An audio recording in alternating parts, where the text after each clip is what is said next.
ابراہیم بن ادہم رحمۃ اللہ تعالی علیہ کے پاس ایک شخص آیا، کہنے لگا حضرت مجھے ایسا طریقہ بتائیں کہ میں گناہ بھی کرتا رہوں اور آخرت میں عذاب سے بھی بچ جاؤں۔ یہ تابعین کے دور کے ہے، معلوم ہوتا ہے اس دور میں بھی ہم جیسی کوئی روح پیدا ہو چکی تھی کہ میں گناہ بھی کرتا رہوں اور آخرت میں عذاب سے بھی بچ جاؤں۔ تو حضرت نے بڑے پیار سے اسے سمجھایا، ڈانٹا بھی نہیں، فرمایا میں تجھے ایک طریقہ بتاتا ہوں۔ تو بڑا خوش ہوا، جی ٹھیک ہے مجھے بتائیں کہ میں گناہ بھی کرتا رہوں اور آخرت میں عذاب سے بھی بچ جاؤں۔ فرمایا اس کا بڑا اچھا طریقہ ہے، تو گناہ کرنے لگے تو اللہ رب العزت سے چھپ جایا، جب اللہ تجھے دیکھے گا نہیں تو اللہ تجھ سے پوچھے گا بھی نہیں۔ کہنے لگے حضرت یہ کیسے ہو سکتا ہے، اللہ سے بندہ کیسے چھپ سکتا ہے؟ اللہ تو قرآن میں فرماتے ہیں وَهُوَ مَعَكُمْ أَيْنَمَا كُنْتُمْ، تم جہاں کہیں بھی جاؤ اللہ تمہارے ساتھ ہوتا ہے۔ وَهُوَ مَعَكُمْ أَيْنَمَا كُنْتُمْ، تم جہاں کہیں بھی ہو تو وہ اللہ تمہارے ساتھ ہوتا ہے۔ اور آیت میں اللہ فرماتے ہیں الم یعلم بأن اللہ یرا، اے مخاطب تو نہیں جانتا کہ بے شک اللہ دیکھ رہا ہے، بے شک اللہ دیکھ رہا ہے۔ حضرت یہ کیسے ہو سکتا ہے اللہ سے چھپ کر گناہ کروں؟ اللہ سے تو کوئی چھپ بھی نہیں سکتا۔ فرمایا اچھا تجھے میں دوسرا طریقہ بتاتا ہوں۔ فرمانے لگے دوسرا طریقہ یہ ہے، یہ جو تو رزق کھاتا ہے نا یہ اللہ رب العزت کا کھاتا ہے، تو یہ رزق کھانا چھوڑ دے، دن قیامت کے جب اللہ پوچھیں گے میرے بندے تو نے گناہ کیوں کیا ہے، تو کہہ دینا اللہ میں تیرا کھاتا ہی نہیں تھا، تیری مانتا ہی نہیں تھا۔ تو کہنے لگا حضرت یہ کیسے ہو سکتا ہے، رزق میں چھوڑ دوں میں زندہ کیسے رہوں گا، جب میں کھاؤں گا نہیں تو زندہ کیسے رہوں گا؟ فرمایا اچھا میں تجھے تیسرا طریقہ بتاتا ہوں کہ جب مالک الموت آئے نا، موت کا فرشتہ آئے تیرے پاس تیری روح قبض کرنے کے لیے، تو اس سے کہہ دینا کہ تھوڑی دیر مجھے مہلت دے دے، میں توبہ کر لوں، توبہ کر کے مرنا چاہتا ہوں تاکہ میرے پلے کوئی گناہ نہ ہو اور دن قیامت کے میں عذاب سے بچ جاؤں۔ تو کہنے لگا حضرت یہ کیسے ہو سکتا ہے، مہلت کیسے مل جائے گی؟ اللہ تو قرآن میں فرماتے ہیں اذا جاء اجلهم لا يستاخرون ساعة ولا يستقدمون، جب موت کا وقت آ جاتا ہے تو ایک سیکنڈ نہ آگے ہوتا ہے نہ ایک سیکنڈ پیچھے ہوتا ہے، ایک سیکنڈ کی بھی مہلت نہیں ملتی۔ لا یستطیعون توصیۃ ولا الی اہلہم یرجعون، نہ کوئی وصیت کر سکتا ہے نہ اپنے گھر والوں کے پاس واپس لوٹ سکتا ہے، ایک سیکنڈ کی بھی مہلت نہیں ملتی۔ فرمایا اچھا میں تجھے چوتھا طریقہ بتاتا ہوں۔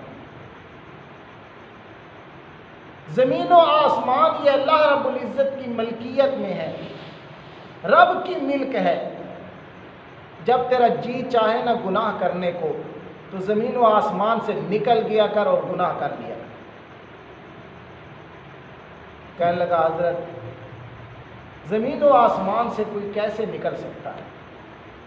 اللہ سورہ رحمان میں بھی فرماتے ہیں یا معشر الجن والانس ان استطعتم